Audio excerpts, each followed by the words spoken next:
നമസ്കാരം, very good morning. 24ന്റെ പ്രിയപ്പെട്ട പ്രേക്ഷകർക്ക് മറ്റൊരു വാർത്താ ദിനത്തിലേക്ക്, സമ്പന്നമായ വാർത്താ ദിനത്തിലേക്ക് സ്വാഗതം. ഇന്ന് മെയ് 5 ചൊവ്വാഴ്ചയാണ്, മേടം 22.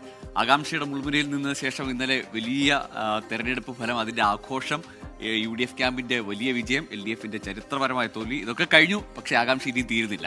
ഇനിയാണ് യഥാർത്ഥ കാര്യങ്ങൾ നടക്കാൻ പോകുന്നത്. ആരായിരിക്കും മുഖ്യമന്ത്രി? കാരണം ഈ തെരഞ്ഞെടുപ്പ് കഴിഞ്ഞ് വോട്ടെണ്ണൽ വരെയുള്ള ദിവസങ്ങളിൽ നമ്മൾ കണ്ടത് കോൺഗ്രസിനകത്ത് മുഖ്യമന്ത്രി ആരാകണമെന്ന രീതിയിലുള്ള അവകാശവാദങ്ങൾ. നേതാക്കൾ അതിൽ കാര്യമായൊന്നും പ്രതികരിച്ചിട്ടില്ല. പക്ഷേ അണികളുടെ ഭാഗത്ത് നിന്ന് സൈബർ ഇടങ്ങളിൽ വലിയ രീതിയിലുള്ള പോരാട്ടവും വാക്പോരും ഉണ്ടായിരുന്നു. അപ്പോൾ ആർക്കായിരിക്കും നറുക്ക് വീഴുക? AICC ഹൈക്കമാൻഡ് ആരുടെ പേരായിരിക്കും തീരുമാനിക്കുന്നത്? വളരെ ആകാംക്ഷയാണ്. എന്തായാലും അത് രമേശ് ചെന്നിത്തലയാകുമോ അതോ VD സതീശനാകുമോ? ഇനി KC വേണുഗോപാൽ ഇത്തവണ മത്സരിച്ചില്ല എങ്കിൽ പോലും അദ്ദേഹത്തെ പരിഗണിക്കുമോ? തുടങ്ങിയ കാര്യങ്ങളിലെല്ലാം ആകാംക്ഷയുണ്ട്. ഒപ്പം പ്രതിപക്ഷ നേതാവിന്റെ കാര്യത്തിൽ LDFലും ചർച്ചകളുണ്ടാവും. അതിൽ പിണറായി തന്നെ പ്രതിപക്ഷ നിരയിൽ അല്ലെങ്കിൽ പ്രതിപക്ഷത്തെ LDFനെ നയിക്കുമോ? അതല്ല ഒരു നേതൃമാറ്റം ഉണ്ടാകുമോ? ഈ പരാജയത്തിന്റെ കാരണങ്ങൾ എന്തൊക്കെയായിരിക്കും CPMഉം CPI കണ്ടെത്തുക? അതൊക്കെ ജനങ്ങളോട് ഇനി പറയാനിരിക്കുന്നു. ഒരുപാട് പ്രതികരണങ്ങളും പ്രതീക്ഷിക്കുന്ന ദിവസമാണ്.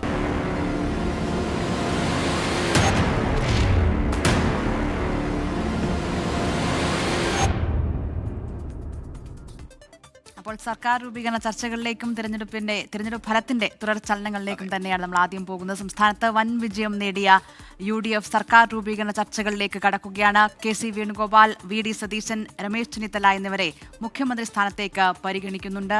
അന്തിമ തീരുമാനത്തിനായി ഹൈക്കമാൻഡ് നിരീക്ഷകരെ ഇന്ന് തീരുമാനിക്കും. തോൽവി വിലയിരുത്താൻ CPIM CPI നേതൃയോഗങ്ങളും നാളെ ചേരും.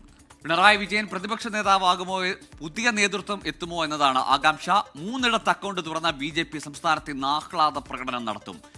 ജിബിൻ JB, ഒപ്പം വിഷ്ണു സുരേഷ് കൊച്ചിയിൽ നിന്ന്, ജിബിൻ തിരുവനന്തപുരത്ത് നിന്ന് ചേരുകയാണ്. ആദ്യം ജിബിനിലേക്ക്. ജിബിൻ, CPMനും ഒപ്പം CPIക്കുമൊക്കെ കനത്ത പരാജയത്തിന്റെ ആഘാതത്തിലാണ്, വലിയ നിരാശയിലാണ് പ്രധാനപ്പെട്ട നേതാക്കളുടെ പിണറായി വിജയൻ അടക്കമുള്ളവരുടെ പ്രതികരണങ്ങൾ വന്നിട്ടില്ല. ഒരുപക്ഷെ വിശദമായ വിലയിരുത്തലിന് ശേഷമായിരിക്കും.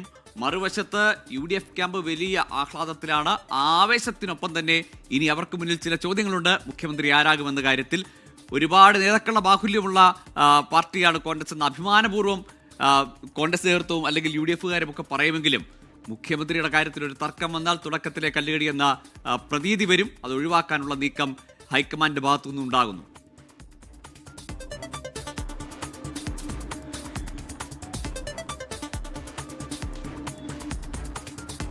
ഗോകുലാൻഡ് അത് തന്നെയാണ് കാരണം. UDF ക്യാമ്പ് പോലും വിചാരിച്ചതിന് അപ്പുറമുള്ള ഒരു വിജയമാണ് കഴിഞ്ഞ ദിവസം UDF നേടിയത്. കാരണം ചരിത്ര ഭൂരിപക്ഷത്തോടു കൂടിയാണ് UDF അധികാരത്തിലേക്ക് എത്താൻ പോവുകയും ചെയ്തത്. പക്ഷേ ഇതിൽ ഏറ്റവും നിർണായകമെന്ന് പറയുന്നത് ഈ ഒരു മുഖ്യമന്ത്രി ചർച്ചയാണ്. കാരണം വോട്ടെണ്ണലിന് മുൻപ് തന്നെ, പ്രത്യേകിച്ച് തിരഞ്ഞെടുപ്പ് കഴിഞ്ഞ സാഹചര്യത്തിൽ തന്നെ കോൺഗ്രസ് മുഖ്യമന്ത്രി ചർച്ചകൾ ആരംഭിച്ചിരുന്നു. എക്സിറ്റ് പോൾ ഫലങ്ങൾ വരുന്നതിന് മുമ്പ് തന്നെ ഈ ചർച്ചകൾ ആരംഭിക്കുകയും ചെയ്തിട്ടുള്ളൂ. മുതിർന്ന നേതാക്കൾ തന്നെയാണ് ഇതിന് സോഷ്യൽ മീഡിയ വഴി തുടക്കമിടുകയും ചെയ്തിട്ടുള്ളത്. 3 പേരുകളാണ് മുഖ്യമന്ത്രി ചർച്ചയിൽ സജീവം.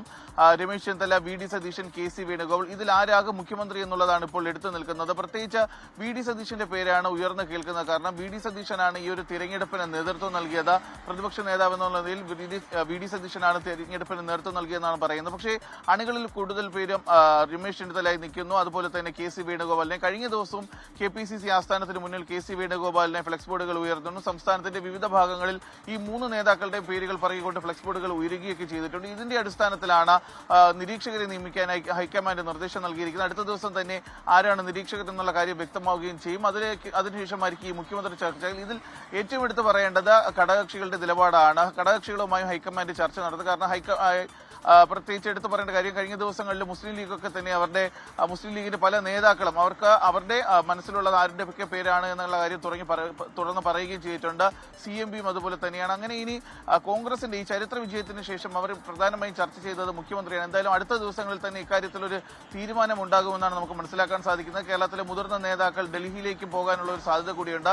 ഹൈക്കമാൻഡുമായിട്ടുള്ള ചർച്ചയ്ക്ക് ശേഷമായിരിക്കും ഇക്കാര്യത്തിൽ ഒരു വ്യക്തത വരികയും ചെയ്യുക. CPMന്റെയും CPIയുടെയും നിർണായകമായിട്ടുള്ള നേതൃയോഗങ്ങൾ നാളെ ചേരാനിരിക്കുകയാണ്. പ്രത്യേകിച്ച് തിരുവനന്തപുരം, കൊല്ലം, കോഴിക്കോട്, കണ്ണൂർ ഉൾപ്പെടെയുള്ള പാർട്ടിയുടെ പല ശക്തി കേന്ദ്രങ്ങളിൽ പാർട്ടിക്ക് അടിപതറിയ സാഹചര്യത്തിലാണ് ഇത്തരത്തിൽ ഈ തോൽവിയുടെ ആഴം പഠിക്കുന്നതിന് വേണ്ടിയിട്ടുള്ള നേതൃയോഗങ്ങൾ തീരുമാനിക്കുന്നത്. പ്രത്യേകിച്ച് തിരുവനന്തപുരത്തെ കാര്യം നമ്മൾ പറയുകയാണെങ്കിൽ തിരുവനന്തപുരത്ത് പാർട്ടി കോട്ട പോലെ സൂക്ഷിച്ചിരുന്ന മണ്ഡലങ്ങളാണ് പാർട്ടിയെ കൈവിട്ടത്. വാമനപുരം മണ്ഡലം 50 വർഷക്കാലമായി വാമനപുരം മണ്ഡലം CPM-നോടൊപ്പം നിന്ന മണ്ഡലമാണ്. അവിടെയും പാർട്ടിക്ക് കാലിടറി. കാട്ടാക്കട മണ്ഡലം, നെയ്യാറ്റിൻകര മണ്ഡലം, അതുപോലെ തന്നെ അതായത് മധ്യ തിരുവിതാംകൂറിലും തെക്കൻ കേരളത്തിലും വടക്കൻ കേരളത്തിലും എല്ലാം തന്നെ പാർട്ടി കോട്ടകളിൽ വലിയ രീതിയിലുള്ള വിള്ളൽ ഉണ്ടായിട്ടുണ്ട്. ഇതിനെക്കുറിച്ച് പഠിക്കുന്നതിന് വേണ്ടിയിട്ടാണ് CPM-ഉം CPI-യും നാളെ നേതൃയോഗങ്ങൾ ചേരാനിരിക്കുകയും ചെയ്യുന്നത്. ഗൂഗിൾ ജിബിൻ, അതോടൊപ്പം CPIM-ന്റെ തുടർ നടപടികൾ, നീക്കങ്ങൾ അത് വളരെ ശ്രദ്ധേയമാണല്ലോ. പ്രത്യേകിച്ചും ആരാകും പ്രതിപക്ഷ നേതാവ്, ഈ തോൽവിയെ CPIM, LDF അതെങ്ങനെയാണ് വിലയിരുത്തുക തുടങ്ങിയ കാര്യങ്ങളിലെല്ലാം. കാരണം തിരഞ്ഞെടുപ്പ് സമയത്ത്, തിരഞ്ഞെടുപ്പിന് ശേഷവുമെല്ലാം വലിയ ആത്മവിശ്വാസം, എങ്ങനെയെങ്കിലും ഭൂരിപക്ഷം ലഭിച്ചേക്കുമെന്ന്, തുടർഭരണം ഉണ്ടാകുമെന്ന് CPM നേതാക്കൾ പറഞ്ഞിരുന്നു. അതിൽ ചില ആശങ്കകൾ അവർ പങ്കുവച്ചിരുന്നു. ന്യൂനപക്ഷ ധ്രുവീകരണം ഉൾപ്പെടെ ഉണ്ടായിട്ടുണ്ടോ എന്ന് തുടങ്ങിയ കാര്യങ്ങൾ. പക്ഷേ ഇതങ്ങനെ ഏതെങ്കിലും ഒരു ചെറിയ കാര്യം പറഞ്ഞ് മാത്രം ഈ തോൽവി വിലയിരുത്താൻ CPM ഇത്തവണ പറ്റില്ല. കാരണം കണ്ണൂർ പോലെ ഉറച്ച കോട്ടകളിൽ, കോഴിക്കോട് CPM-നൊപ്പം കാലങ്ങളായി നിന്ന, അതായത് ഈ പുതിയ മണ്ഡലം രൂപീകരിച്ചതിന് ശേഷം CPM-ന് ഒരിക്കലും കൈവിടാത്ത എത്രയോ മണ്ഡലങ്ങൾ CPM-നെ കൈവിട്ടിരിക്കുന്നു. അതുകൊണ്ട് ന്യൂനപക്ഷ ധ്രുവീകരണം എന്നൊരൊറ്റ കാരണം പറഞ്ഞുകൊണ്ടോ അല്ലെങ്കിൽ ഏതെങ്കിലും ചില മണ്ഡലങ്ങളിലെ ചില പ്രശ്നങ്ങൾ എന്ന് പറഞ്ഞുകൊണ്ടോ മാത്രം ഈ പരാജയത്തെ CPM-ന് വിലയിരുത്താൻ പറ്റില്ല. എങ്ങനെയാണ് LDF, CPM തുടർ ദിവസങ്ങളിൽ ഈ പരാജയത്തെ വിലയിരുത്താൻ പോകുന്നു? ഒപ്പം ആരായിരിക്കും CPM-ന്റെ പ്രതിപക്ഷ നേതാവ്?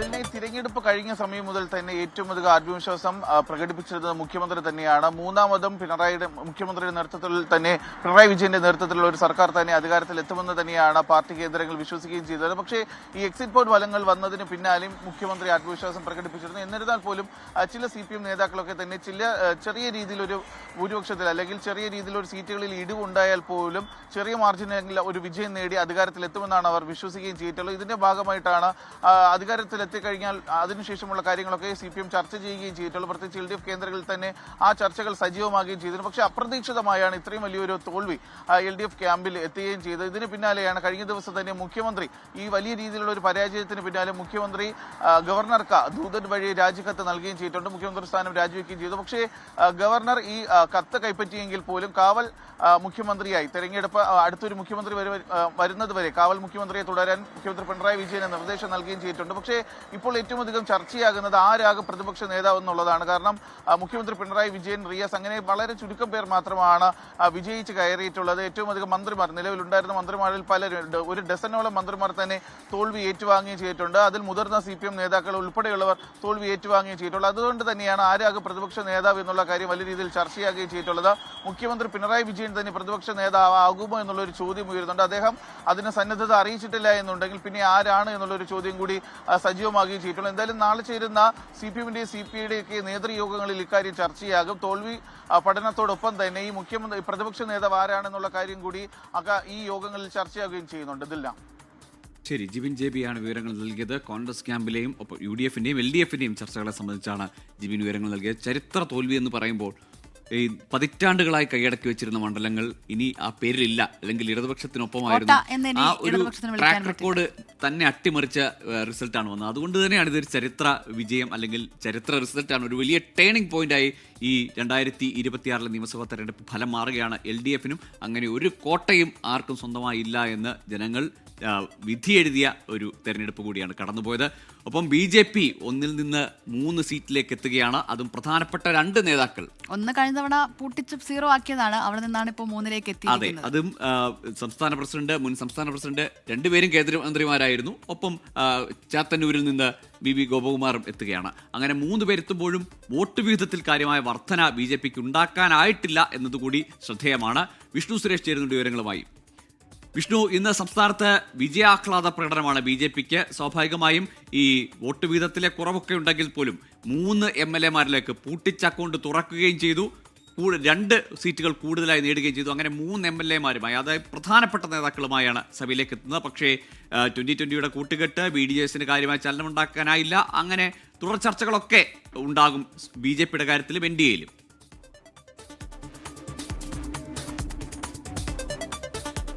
Gokul good morning. ഈ വോട്ട് ഷെയറിന്റെ കുറവും അതോടൊപ്പം തന്നെ മറ്റ് ഘടകകക്ഷികളുടെ തോൽവിയല്ല, അതിനപ്പുറത്തെല്ലാം മുകളിലാണ് BJP ഈ തെരഞ്ഞെടുപ്പിൽ നേടിയിട്ടുള്ള വിജയം എന്ന കാര്യത്തിൽ തർക്കമില്ല.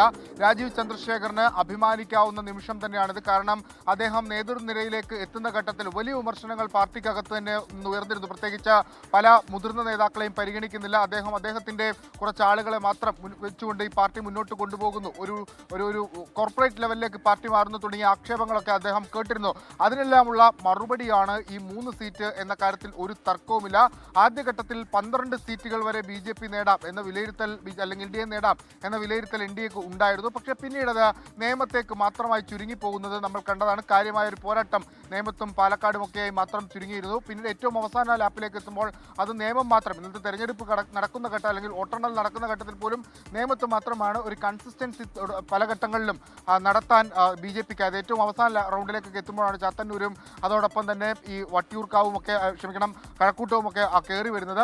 അതെന്തായാലും ഈ വോട്ട് ഷെയറിൽ വലിയ കുറവ് സംഭവിച്ചിട്ടുണ്ട്. കാരണം 2021 തെരഞ്ഞെടുപ്പിൽ 12% വോട്ട് BJPക്ക് നേടാനായിട്ടുണ്ട്, NDAക്ക് നേടാനായിരുന്നു. പക്ഷേ അത് 2026 എത്തുമ്പോൾ 11.42 ചുരുങ്ങുന്നുണ്ട്. അതിൻ്റെ ചില കാര്യങ്ങൾ ഇപ്പോൾ FCRA പോലുള്ള നിയമവശങ്ങളൊക്കെ ഈ പ്രത്യേകിച്ച് തൃശ്ശൂർ പോലുള്ള സ്ഥലങ്ങൾ, തിരുവല്ല പോലുള്ള സ്ഥലങ്ങളിലൊക്കെ അല്ലെങ്കിൽ മറ്റിടങ്ങളിലൊക്കെ ഈ പാലാ പോലുള്ള സ്ഥലങ്ങൾക്കൊക്കെ തിരിച്ചടി ഉണ്ടായി. ന്യൂനപക്ഷ വോട്ടുകൾ BJP പ്രതീക്ഷിച്ചത്ര ക്രൈസ്തവ വോട്ടുകളൊന്നും കാര്യമായി തന്നെ BJPയിലേക്ക് എത്തിയിട്ടില്ല തുടങ്ങിയ കാര്യങ്ങളൊക്കെ ഉണ്ട്. അതിനോടൊപ്പം തന്നെ മറ്റ് ഷിഫ്റ്റുകൾ, ഈ അവർക്ക് നിരന്തരമായി വോട്ട് ചെയ്തിരുന്ന ആളുകൾ ഒരു പക്ഷേ ചില മണ്ഡലങ്ങൾ കേന്ദ്രീകരിച്ച് അതും ആ വോട്ടുകൾ മറ്റിടങ്ങളിലേക്ക് ഷിഫ്റ്റായി പോകാനുള്ള സാധ്യതയും കണക്കാക്കുന്നുണ്ട്. അതെല്ലാം അവർ വിശദമായി വിലയിരുത്തുമെന്ന കാര്യത്തിൽ തർക്കമില്ല. പക്ഷേ അതിനെല്ലാം അപ്പുറത്താണ് ഈ 3 സീറ്റുകളിലെ വിജയം. ആ വിജയം ആഘോഷിക്കാനാണ് അവരുടെ തീരുമാനം. കഴക്കൂട്ടത്ത് നിന്ന് V. മുരളീധരൻ 20 വോട്ടിന് ജയിക്കുന്നു. അതോടൊപ്പം അവരുടെ അധ്യക്ഷൻ നേമത്ത് നിന്ന് 4098 വോട്ടുകൾക്ക് ജയിക്കുന്നു. അത് വളരെ 5000-നോട് അടുത്ത്, അതായത് ഒരിക്കൽ പൂട്ടിയ അക്കൗണ്ട് അത് വീണ്ടും തുറക്കുന്നു എന്ന് മാത്രമല്ല, അത് കേവലം നിസ്സാര ഭൂരിപക്ഷത്തിനല്ല, 5000-നടുത്ത് ഭൂരിപക്ഷത്തിലേക്ക് എത്തിക്കാൻ രാജീവ് ചന്ദ്രശേഖരനാകുന്നു. ഒപ്പം ഗോപകുമാർ ചാത്തന്നൂരിൽ നിന്ന് ജയിക്കുന്നു. അത് 3ഇടത്തും ഇടതുപക്ഷ പ്രസ്ഥാനങ്ങൾ അവരുടെ സിറ്റിംഗ് സീറ്റായിരുന്നു. അവിടെയാണ് BJP വിജയിച്ച് കയറിയത് എന്നുള്ളതും ഏറെ ശ്രദ്ധേയമായ കാര്യമാണ്. ഇന്ന് പലയിടങ്ങളിലും ആഹ്ലാദ പ്രകടനങ്ങളുണ്ട്. മറ്റൊന്ന് ആ NDA മുന്നണിയുമായി ബന്ധപ്പെട്ട കാര്യങ്ങളാണ്. 19 ഇടങ്ങളിലാണ് 2020 മത്സരിച്ചത്. അതിൽ 9 ഇടങ്ങൾ എറണാകുളത്തായിരുന്നു. അവിടെ എങ്ങും ഒരിടത്തിൽ 2020 കോട്ട എന്ന് വിശേഷിപ്പിക്കുന്ന കിഴക്കമ്പലത്ത് പോലും ഒരു ചലനവും ഉണ്ടാക്കാൻ സാബുവും ജേക്കബിനും കൂട്ടർക്കും ആയിട്ടില്ല എന്നുള്ളത് ഏറ്റവും പ്രധാനപ്പെട്ട കാര്യമാണ്. 23 ഇടങ്ങളിൽ BDJS മത്സരിച്ചിട്ടുണ്ട്. പക്ഷേ BDJSനും പതിവ് പോലെ അല്ലെങ്കിൽ മുൻകാലങ്ങളിലെ തെരഞ്ഞെടുപ്പ് പോലെ അത്ര വലിയൊരു പെർഫോമൻസിലേക്ക് 2016 BDJS അവരുടെ ഏറ്റവും മികച്ച പെർഫോമൻസ് പുറത്തെടുത്തത്. അത്തരത്തിലൊരു പെർഫോമൻസിലേക്ക് പോകാൻ BDJSന് സാധിച്ചിട്ടില്ല. ഈ 3 സീറ്റുകൾ BJP ജയിച്ചു എന്ന പോലെ തന്നെ 2ാം സ്ഥാനത്തേക്ക് എത്തിയ സീറ്റുകളുടെ കാര്യങ്ങൾ എടുത്തു പറയണം. പാലക്കാട് നമ്മൾ പ്രതീക്ഷിച്ചതാണ്. പക്ഷേ സ്വാഭാവികമായ ഒരു വിജയത്തിലേക്കോ അല്ലെങ്കിൽ 2ാം സ്ഥാനത്തേക്കോ ഉണ്ടാകുമെന്നുള്ള കാര്യം ഉറപ്പായിരുന്നു. പാലക്കാട് പുറമെ മലമ്പുഴയും തിരുവല്ല അതൊരു പ്രധാനപ്പെട്ട സീറ്റായി മാറുന്നു. അവിടെ അനൂപ് ആന്റണിയെ ഇറക്കുന്നു. അവിടെ ഈ ക്രൈസ്തവ വോട്ടുകൾ ഏത് രീതിയിലാണ് BJPയിലേക്ക് എത്തിയത് എന്നുള്ളത് ഏറെ ശ്രദ്ധേയമായ ചർച്ചകൾക്കൊക്കെ വഴിവെക്കും. അങ്ങനെ അത്തരം സീറ്റുകളിലൊക്കെ BJP ആറ്റിങ്ങൽ പോലുള്ള സീറ്റുകളിൽ P. സുധീറിന് എത്താൻ സാധിച്ചിട്ടുണ്ട്. അങ്ങനെ വളരെ ശക്തമായ പോരാട്ടം കാഴ്ചവെക്കാൻ സാധിച്ചിട്ടുണ്ട്. അതിൻ്റെ ഒരു റിസൾട്ട് അവർക്കുണ്ടാക്കിയിട്ടുണ്ട്. പാർട്ടിക്കുള്ളിൽ നമുക്കറിയാം 2 വിഭാഗങ്ങൾ പരസ്പരം പോരടിക്കുന്നതൊക്കെ നമ്മൾ കണ്ടതാണ്. രാജീവ് ചന്ദ്രശേഖരനെ അതോടൊപ്പം V. മുരളീധരനെ വിഭാഗം, ആ വിഭാഗങ്ങൾ തുല്യശക്തി ഈ തെരഞ്ഞെടുപ്പിൽ പുലർത്തുന്നു എന്നുള്ളതാണ്. V. മുരളീധരൻ ജയിക്കുന്നു, രാജീവ് ചന്ദ്രശേഖർ ജയിക്കുന്നു, P. സുധീറും അതോടൊപ്പം ശോഭാ സുരേന്ദ്രനും കെ സുരേന്ദ്രനും ഒക്കെ 2ാം സ്ഥാനത്തേക്ക് എത്തും. അങ്ങനെ പാർട്ടിക്കുള്ളിലും 2 പക്ഷങ്ങളും ബലാബലം അല്ലെങ്കിൽ കരുത്തു കാട്ടുന്നു എന്നുള്ളതും ഏറെ ശ്രദ്ധേയമാണ്. BJP ഇനി ഈ വിഷയത്തിൽ അവർ ഈ തെരഞ്ഞെടുപ്പുമായി ബന്ധപ്പെട്ട അവലോകനത്തിൽ ഏത് ഘട്ടത്തിലാണ് വോട്ട് കുറഞ്ഞത് എന്നുള്ള കാര്യങ്ങൾക്കൊക്കെ ഒരു വ്യക്തമായ ധാരണ അവരുടെ ചർച്ച കഴിയുമ്പോൾ ഉണ്ടാകുമെന്നാണ് പ്രതീക്ഷിക്കുന്നത്. ഗൂഗിൾ. ശരി വിഷ്ണു, എന്തായാലും സംസ്ഥാന അധ്യക്ഷൻ ഒപ്പം മുൻ സംസ്ഥാന അധ്യക്ഷൻ മുൻ കേന്ദ്രമന്ത്രിയുമായിട്ടുള്ള ഒരുപക്ഷെ സംസ്ഥാനത്ത് ഏറ്റവും തലയെടുപ്പുള്ള BJP നേതാക്കൾ സഭയിലേക്ക് എത്തുകയാണ് BJPക്ക് ഇത്തവണ. അതുകൊണ്ട് തന്നെ വലിയ ആവേശവും അതിൽ ഉണ്ട്. ഇനി അങ്ങോട്ടുള്ള BJPയുടെ പ്രകടനം എങ്ങനെയായിരിക്കും എന്നൊരു ആവേശത്തിൽ തന്നെയാണ് അവർ അത് കാത്തു നിൽക്കുന്നത്. നമ്മൾ തിരഞ്ഞെടുപ്പുമായി ബന്ധപ്പെട്ട തന്നെ മറ്റു വാർത്തകളിലേക്കാണ് പോകുന്നത്. തിരഞ്ഞെടുപ്പ് ഫലത്തിന് പിന്നാലെ കോഴിക്കോട് നരിക്കുനിയിൽ LDF UDF സംഘർഷമുണ്ടായിട്ടുണ്ട്. UDF പ്രവർത്തകനായ നരിക്കുനി സ്വദേശി രതീഷിന് കുത്തേറ്റു. പരിക്കേറ്റ രതീഷിനെ കോഴിക്കോട് മെഡിക്കൽ കോളേജിലേക്ക് മാറ്റി. ദിലിഷ തിലകൻ കോഴിക്കോട് നിന്ന് നൽകും വിവരങ്ങൾ. ദിലിഷ, രതീഷിന് കാര്യമായ പരിക്കുണ്ടോ? എന്താണ് ഈ സംഘർഷത്തിന് കാരണം? ഗോകുൽ, ഇന്നലെ തെരഞ്ഞെടുപ്പ് ഫലം വന്നതിന് പിന്നാലെ ഏകദേശം രാത്രിയോട് കൂടിയാണ് നരിക്കുനിയിൽ ഇത്തരത്തിൽ LDF UDF സംഘർഷം ഉണ്ടാകുന്നത്. അതിൽ ഇരു കൂട്ടർക്കും പരിക്ക് പറ്റിയിട്ടുണ്ട് എന്നാണ് നിലവിൽ മനസ്സിലാക്കുന്നത്. അതിൽ UDF പ്രവർത്തകനാണ് കുത്തേറ്റിട്ടുള്ളത്. പരിക്ക് ഗുരുതരമാണ് എന്ന് തന്നെയാണ് അറിയാൻ സാധിക്കുന്നത്. നരിക്കുനി സ്വദേശി തന്നെയായിട്ടുള്ള രതീഷ് എന്ന ആൾക്കാണ് കുത്തേറ്റിട്ടുള്ളത്. UDF പ്രവർത്തകനാണ്. ഈ സംഘർഷത്തിനിടെ ഒരു ഇടത് അനുഭാവി അദ്ദേഹത്തെ കുത്തുകയായിരുന്നു എന്നാണ് നിലവിൽ UDF പ്രവർത്തകർ ആരോപിക്കുന്നത്. ഈ പരിക്കേറ്റ രതീഷിനെ കോഴിക്കോട് മെഡിക്കൽ കോളേജ് ആശുപത്രിയിലേക്ക് മാറ്റിയിരിക്കുകയാണ്. അദ്ദേഹം അവിടെ ചികിത്സയിൽ തുടരുകയാണ്. മറ്റൊരു പ്രധാനപ്പെട്ട കാര്യം, ഈ നരിക്കുനി പ്രദേശത്ത് ഇതിനു മുമ്പ് ഇത്തരത്തിൽ യാതൊരു പ്രശ്നങ്ങളും ഇല്ലാത്തൊരു ഈ തെരഞ്ഞെടുപ്പ് സമയത്താണെങ്കിൽ കൂടി മറ്റൊരു പ്രശ്നങ്ങളും ഇല്ലാത്ത ഒരു സ്ഥലമാണ് എന്നാണ് ഈ CPM പ്രവർത്തകരടക്കം പറയുന്നത്. യാതൊരു പ്രശ്നങ്ങളും ഇല്ലാത്ത പ്രദേശത്ത് ബസ് സ്റ്റോപ്പിൽ ഇരിക്കുകയായിരുന്ന CPM പ്രവർത്തകർ, അതായത് ബ്രാഞ്ച് സെക്രട്ടറി അടക്കം നിരവധി പേരെ യൂത്ത് കോൺഗ്രസ് പ്രവർത്തകർ മർദ്ദിച്ചു, യാതൊരു പ്രകോപനവും ഇല്ലാതെ മർദ്ദിച്ചു എന്നടക്കം CPM പ്രവർത്തകരും ആരോപിക്കുന്നുണ്ട്. അതായത് CPMന്റെ ബ്രാഞ്ച് സെക്രട്ടറി ആയിട്ടുള്ള റിയാസ്, മുൻ local secretary KP Premkumar, PP Arun, Hijas Hasan എന്നിങ്ങനെ നിരവധി പേർക്ക് യൂത്ത് കോൺഗ്രസ് പ്രവർത്തകർ ഭാഗത്തു നിന്നും മർദ്ദനമേറ്റതായിട്ട് CPM പ്രവർത്തകർ പറയുന്നുണ്ട്. ഈ പരിക്കേറ്റവരെയും മർദ്ദനത്തിൽ പരിക്കേറ്റവരെയും കോഴിക്കോട് മെഡിക്കൽ കോളേജ് ആശുപത്രിയിലും അതുപോലെ താമരശ്ശേരി താലൂക്ക് ആശുപത്രിയിലുമായിട്ട് പ്രവേശിപ്പിച്ചിരിക്കുകയാണ്. ശരി ദിലിഷ, ഏതായാലും വലിയ തോൽവിയും കനത്ത തോൽവിയും അല്ലെങ്കിൽ വലിയ വിജയമൊന്നും ഈ പ്രകോപനങ്ങൾക്ക് കാരണമാകാതിരിക്കട്ടെ. ഏറ്റുമുട്ടലുകളും സംഘർഷങ്ങളും ഒന്നും ഇല്ലാതെ ഒരു നല്ല രാഷ്ട്രീയം ഉണ്ടാവട്ടെ. ഇപ്പോൾ തമിഴ്നാട്ടിലേക്കാണ്. തമിഴ്നാട്ടിൽ തരംഗം സൃഷ്ടിച്ചെങ്കിലും കേവല ഭൂരിപക്ഷത്തിലേക്ക് എത്താൻ വിജയുടെ തമിഴക വെற்றி കഴകത്തിന് ഇനിയും സാധിച്ചിട്ടില്ല. 108 സീറ്റുകളാണ് TVKയ്ക്ക് നേടാനായത് ഇന്നലെ തെരഞ്ഞെടുപ്പ് ഫലം വരുമ്പോൾ. രണ്ട് മുന്നണികളിലെയും ചില പാർട്ടികളെ ഒപ്പം കൂട്ടി കേവല ഭൂരിപക്ഷം തികയ്ക്കാനുള്ള ശ്രമത്തിലാണ് വിജയ്. കോൺഗ്രസുമായി ചർച്ചകൾ ആരംഭിച്ചുവെന്നാണ് സൂചന.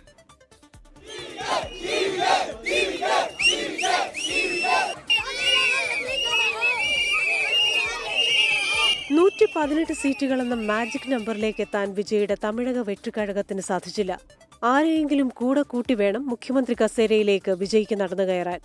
TVKയുമായ സഖ്യത്തിന് തുടക്കം മുതൽ തന്നെ ശ്രമിച്ച കോൺഗ്രസിന് തന്നെയാണ് TVK നൽകുന്ന പ്രഥമ പരിഗണനയെന്നാണ് സൂചന. DMK സഖ്യത്തിൽ 28 സീറ്റുകളിൽ മത്സരിച്ച കോൺഗ്രസ് 5 സീറ്റുകളിൽ വിജയിച്ചു. തമിഴ്നാട്ടിൽ ഒരിക്കലും ലഭിക്കാനിടയില്ലാത്ത മന്ത്രിസ്ഥാനം വാഗ്ദാനം ചെയ്താൽ ഒരുപക്ഷെ കോൺഗ്രസ് TVK സഖ്യത്തിന് തയ്യാറായേക്കും. കൂടാതെ DMK സഖ്യത്തിലെ തന്നെ മുസ്ലിം ലീഗിനെയും വിടുതലൈ സിരുത്തൈകൾ കക്ഷിയെയും TVK നോട്ടമിടുന്നുണ്ട്. 2 സീറ്റുകൾ വീതമാണ് ഇരു പാർട്ടികൾക്കുമുള്ളത്. അണ്ണാ DMK മുന്നണിയിലെ പാട്ടാളിമക്കൾ കക്ഷി അൻപുമണി രാംദാസ് വിഭാഗമാണ് വേറൊരു പാർട്ടി. 4 സീറ്റുകളിലാണ് PMK വിജയിച്ചത്. മറ്റൊരു മാർഗം അണ്ണാ DMK തന്നെയാണ്.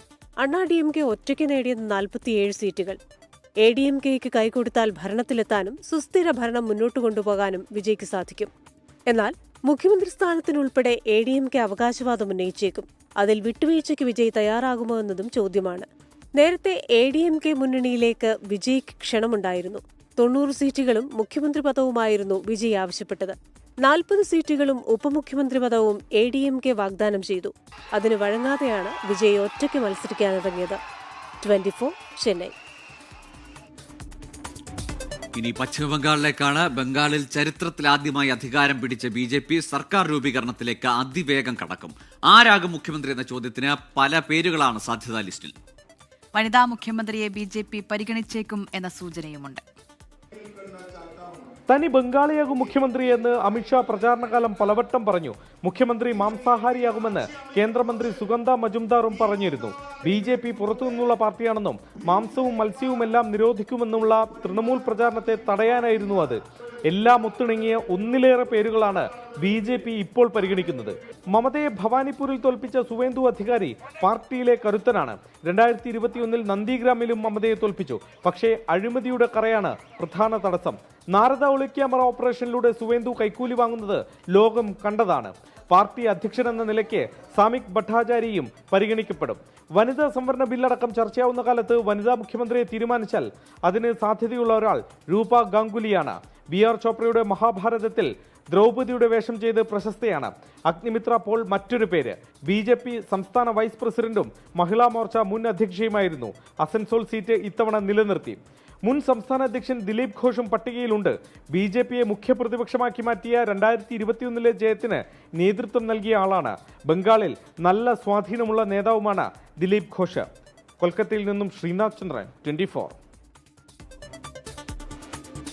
അസം നിയമസഭാ തെരഞ്ഞെടുപ്പ് തോൽവിക്ക് പിന്നാലെ കോൺഗ്രസിൽ രാജി. അസം കോൺഗ്രസ് ഇൻചാർജ് പദം AICC general secretary Jitendra Singh രാജിവെച്ചു. പരാജയത്തിന്റെ ഉത്തരവാദിത്തം ഏറ്റെടുക്കുന്നുവെന്ന് വ്യക്തമാക്കി കോൺഗ്രസ് അധ്യക്ഷൻ മല്ലികാർജ്ജുൻ ഖാർഗെയ്ക്ക് അദ്ദേഹം രാജിക്കത്തയച്ചു. അതേസമയം പുതിയ NDA സർക്കാർ ഉടൻ സത്യപ്രതിജ്ഞ ചെയ്യും. ഹിമന്ത ബിശ്വ ശർമ്മ തന്നെ മുഖ്യമന്ത്രിയായി എത്തുമ്പോൾ മന്ത്രിസഭയിൽ മാറ്റങ്ങൾ ഉണ്ടാകുമെന്നാണ് റിപ്പോർട്ട്. ഇനി നമ്മൾ സംസ്ഥാനത്തെ തെരഞ്ഞെടുപ്പ് ഫലം വിശദമായി പരിശോധിച്ചാൽ എറണാകുളത്ത് UDFന്റെ സമഗ്രാധിപത്യമാണ്. 14-ൽ 14 മണ്ഡലങ്ങളിൽ വിജയിച്ച് ചരിത്ര വിജയം സ്വന്തമാക്കിയിരിക്കുന്നു UDF. മത്സരിച്ച 14-ൽ 13 സ്ഥാനാർത്ഥികളും 15,000-ലധികം ഭൂരിപക്ഷം നേടിയതും ഇരട്ടി മധുരമായി UDFന്. LDFന്റെ സിറ്റിംഗ് സീറ്റുകൾ ഉൾപ്പെടെ തിരിച്ചുപിടിച്ചാണ് UDFന്റെ വിജയം. VD സതീശന് തട്ടകവും പരമ്പരാഗത UDF കോട്ടയുമായ എറണാകുളം ജില്ലയിൽ മുഴുവൻ സീറ്റുകളും നേടി കോട്ടയെന്ന ചൊല്ല് അരക്കെട്ടുറപ്പിക്കുകയാണ് UDF. ആകെയുള്ളത് 14 മണ്ഡലങ്ങൾ. ഇതിൽ 14ഉം തൂത്തുവാരി. 13 മണ്ഡലങ്ങളിൽ 15,000-ലധികം വോട്ടുകളുടെ ഭൂരിപക്ഷവും നേടി.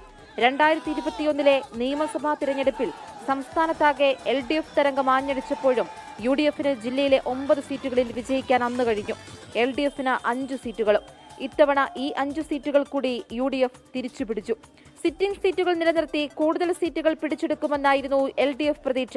എന്നാൽ കളമശ്ശേരിയിലെ മന്ത്രി P രാജീവ് ഉൾപ്പെടെയുള്ളവരുടെ തോൽവി പാർട്ടിക്കുണ്ടാക്കിയത് വലിയ തിരിച്ചടിയാണ്. 2016 മുതൽ വിജയിച്ച കൊച്ചി മണ്ഡലത്തിലെ KJ മാക്സിയുടെ തോൽവിയും വൈപ്പിനിലെ തോൽവിയും ജില്ലയിലെ LDFനുണ്ടാക്കിയത് പ്രതീക്ഷിക്കാത്ത പരാജയമാണ്. ജില്ലയിൽ സ്ഥാനാർത്ഥി നിർണയത്തിൽ ഉൾപ്പെടെ പിഴവ് പറ്റിയിട്ടുണ്ടോ എന്നും പരിശോധിക്കുകയാണ് പാർട്ടി. 2020യും മുന്നണിയുടെ ഭാഗമായതോടെ ചലനമുണ്ടാക്കാൻ കഴിയുമെന്നായിരുന്നു NDA പ്രതീക്ഷ. അങ്ങനെ 14-ൽ 9 സീറ്റും 2020ക്ക് നൽകി. എന്നാൽ ഒരു മണ്ഡലത്തിലും 2ാം സ്ഥാനത്തെത്താൻ പോലും 2020യുടെ സ്ഥാനാർത്ഥികൾക്ക് കഴിഞ്ഞിട്ടില്ല. തൃപ്പൂണിത്തുറ ഉൾപ്പെടെയുള്ള സീറ്റുകൾ 2020ക്ക് നൽകിയതിൽ അസ്വാരസ്യങ്ങൾ നിലനിൽക്കുന്നതിനിടയിൽ കൂടിയാണ് തോൽവി. പുതിയ സഖ്യത്തിൽ പ്രതീക്ഷിച്ച മുന്നേറ്റം ഉണ്ടാക്കാൻ കഴിയാത്തത് NDAയിൽ ചർച്ചയാകും. ചുരുക്കത്തിൽ UDF പോലും പ്രതീക്ഷിക്കാത്ത വിജയം ജില്ലയിലുണ്ടായി.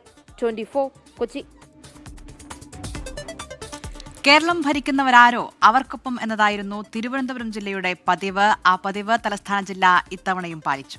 2021-ൽ LDFന് 13 സീറ്റുകൾ സമ്മാനിച്ച തിരുവനന്തപുരം ഇത്തവണ മേൽക്കൈ നൽകിയത് UDFനാണ്. ചരിത്രത്തിലാദ്യമായി NDAക്ക് 2 സീറ്റും ജില്ല സമ്മാനിച്ചു. 2021-ൽ 14-ൽ 13 നേടി ജില്ലയിൽ തലയെടുപ്പോടെ നിന്ന LDFന് ഇത്തവണ കാലിടറി. LDFന്റെ പല കോട്ടകളും തകർന്നടിഞ്ഞു. 49 വർഷം കോട്ട പോലെ കാത്തുസൂക്ഷിച്ച വാമനപുരം ഇത്തവണ LDFനെ കൈവിട്ടു. സിറ്റിംഗ് MLA ആയ DK മുരളിയെ തന്നെ CPIM ഇവിടെ വീണ്ടും ഇറക്കി. ഭരണവിരുദ്ധ വികാരം MLAമാരുടെ പ്രതിച്ഛായ വഴി മറികടക്കാമെന്നായിരുന്നു CPIM കണക്കുകൂട്ടൽ. എന്നാൽ അത് തെറ്റിക്കുന്നതായി ഫലം. കോൺഗ്രസിന്റെ യുവനേതാവ് സുധീർ ഷാ പാലോട് 12,185 വോട്ടുകൾക്കാണ് മണ്ഡലത്തിൽ വിജയിച്ചത്. LDFന്റെ ശക്തികേന്ദ്രങ്ങളായ കാട്ടാക്കടയും നെയ്യാറ്റിൻകരയും UDF പിടിച്ചെടുത്തു. ഭരണത്തിലേക്കെത്തുന്ന UDFന് ജില്ലയിൽ നിന്ന് ലഭിച്ചത് 7 MLAമാർ. കഴിഞ്ഞ തവണ കേവലം 1 MLA മാത്രം ഉണ്ടായിരുന്നിടത്താണിത്. മുന്നണിക്ക് നേതൃത്വം നൽകുന്ന കോൺഗ്രസിന്റെ 6 പേരും CMPയുടെ CP ജോണും UDF ടിക്കറ്റിൽ ജില്ലയിൽ നിന്ന് നിയമസഭയിലെത്തും. കഴിഞ്ഞ തവണ കോവളത്ത് മാത്രം ഒതുങ്ങിയിടത്തു നിന്നായിരുന്നു UDFന്റെ ഉയർത്തെഴുന്നേൽപ്പ്. K മുരളീധരൻ പോയതോടെ കൈവിട്ടുപോയ വട്ടിയൂർക്കാവ് അദ്ദേഹത്തെ തന്നെ ഇറക്കി കോൺഗ്രസ് തിരികെ പിടിച്ചു. ആലത്തൂർ മുൻ MP-യായ രമ്യ ഹരിദാസിനെയായിരുന്നു ചിറയിൻകീഴിൽ കോൺഗ്രസ് രംഗത്തിറക്കിയത്. CPIയുടെ സിറ്റിംഗ് സീറ്റ് 1422 വോട്ടുകൾക്കാണ് രമ്യ പിടിച്ചെടുത്തത്. ടേം വ്യവസ്ഥയിൽ ഇളവ് നൽകി CPIM മത്സരത്തിനിറക്കിയ മറ്റൊരു സ്ഥാനാർത്ഥിയാണ് IB സതീഷ്. 2 തവണ ഇവിടെ ജയിച്ച സതീഷ് 3ാം തവണയാണ് മണ്ഡലത്തിൽ ജനവിധി തേടിയത്. ഇവിടെ കോൺഗ്രസിന്റെ MR ബൈജു അട്ടിമറി വിജയം നേടി. 7136 വോട്ടുകൾക്കാണ് ബൈജു വിജയിച്ചു കയറിയത്. ഭൂരിപക്ഷം കുറഞ്ഞെങ്കിലും വർക്കല V ജോയ് നിലനിർത്തി. ആറ്റിങ്ങലിൽ അത്ഭുതങ്ങളൊന്നുമുണ്ടായില്ല. 13,375 വോട്ടുകൾക്കാണ് സിറ്റിംഗ് MLA OS അംബികയുടെ ജയം. അരുവിക്കരയിൽ VS ശിവകുമാർ കടുത്ത മത്സരമുയർത്തിയെങ്കിലും സിറ്റിംഗ് MLA G സ്റ്റീഫനെ പരാജയപ്പെടുത്താനായില്ല. 15,013 വോട്ടുകൾക്കാണ് പാറശാല CK ഹരീന്ദ്രൻ നിലനിർത്തിയത്. LDFൽ CPIയുടെ മണ്ഡലമാണ് നെടുമങ്ങാട്. സിറ്റിംഗ് MLAയും മന്ത്രിയുമായ GR അനിൽ തന്നെ വീണ്ടും വിജയിച്ചു കയറി. ശ്രദ്ധേയമായ മറ്റൊരു മത്സരം നടന്ന മണ്ഡലമായിരുന്നു തിരുവനന്തപുരം സെൻട്രൽ. UDFൽ CMP എന്ന കക്ഷിക്ക് പകരം CP ജോൺ എന്ന വ്യക്തിക്ക് അനുവദിച്ച മണ്ഡലം UDFന്റെ ഏറ്റവും വലിയ വിശ്വസ്തനായ ഘടകകക്ഷി നേതാവ് അവിടെ വിജയിച്ചു കയറി. 24 തിരുവനന്തപുരം. അപ്പോൾ ഈ വലിയ വിജയത്തിന് കാരണമായ ഘടകങ്ങൾ എന്തൊക്കെയാണെന്നുള്ള നേതാക്കളുടെ പ്രതികരണങ്ങൾ കൂടി വരികയാണ്. കേരളത്തിൽ ഭരണവിരുദ്ധ വികാരം ആഞ്ഞടിച്ചെന്ന് മുൻമന്ത്രി കെ ബാബു 24നോട്. തെറ്റ് തിരുത്താൻ കഴിയാത്ത വിധം LDF വീണ്ടും വീണ്ടും തെറ്റിലേക്ക് പോയി. പിണറായി വിജയന്റേത് പോലും ദയനീയമായ വിജയമായിരുന്നു. ഒരു തർക്കവുമില്ലാതെ ജനങ്ങൾക്ക് ഉചിതമായ മുഖ്യമന്ത്രിയെ തിരഞ്ഞെടുക്കാൻ സാധിക്കുമെന്നാണ് പ്രതീക്ഷിക്കുന്നതെന്നും കെ ബാബു പറഞ്ഞു. കേരളത്തിൽ വലിയ തോതിലുള്ള ഭരണവിരുദ്ധ വികാരം ആഞ്ഞടിച്ചിട്ടുണ്ട്. LDF ഗവൺമെൻറ്റിൻ്റെ തെറ്റുകൾ തിരുത്താൻ പറ്റാത്ത വിധത്തിൽ അവർ തെറ്റിലേക്ക് വീണ്ടും വീണ്ടും തെറ്റിലേക്ക് പോയിക്കൊണ്ടിരിക്കുകയായിരുന്നു. അതുകൊണ്ട് തന്നെ പിണറായി സർക്കാർ കേരളത്തിലെ ജനങ്ങളാൽ വെറുക്കപ്പെട്ട ഒരു ഗവൺമെൻറ്റാണ്. ബഹുമാനപ്പെട്ട മുഖ്യമന്ത്രി ശ്രീ പിണറായി വിജയൻ വിജയിച്ചു. പക്ഷെ എന്തൊരു ദയനീയമായ വിജയം അത്. കോൺഗ്രസിലെ കീഴ്വഴക്കം അനുസരിച്ച് MLA-മാരുടെ അഭിപ്രായം അറിയുകയും ഹൈക്കമാൻഡ് ഒരു തീരുമാനം പ്രഖ്യാപിക്കുകയും ചെയ്യുന്നതാണ് പതിവ്.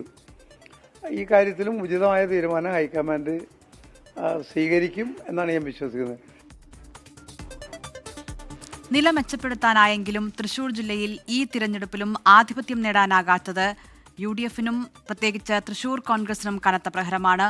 ഒരു സീറ്റ് എന്നത് 4 സീറ്റാക്കി ഉയർത്താൻ ആയത് നേട്ടമായെങ്കിലും തരംഗത്തിനിടയിലും ഇതാണോ ജില്ലയിലെ നേട്ടം എന്ന ചോദ്യത്തിന് നേതൃത്വം മറുപടി പറയേണ്ടി വരും.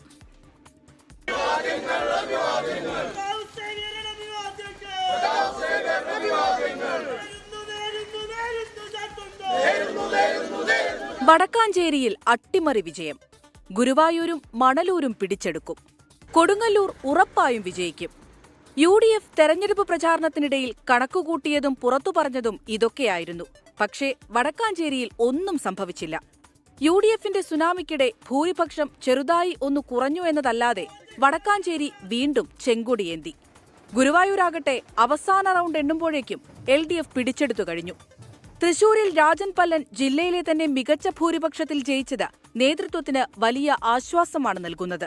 പക്ഷേ തരംഗത്തിനിടയിലും 100% വിജയമുറപ്പിച്ച TN പ്രതാപൻ ചെറിയ വോട്ടുകൾക്ക് മണലൂരിൽ കാലിടറി വീണത് അപ്രതീക്ഷിതം.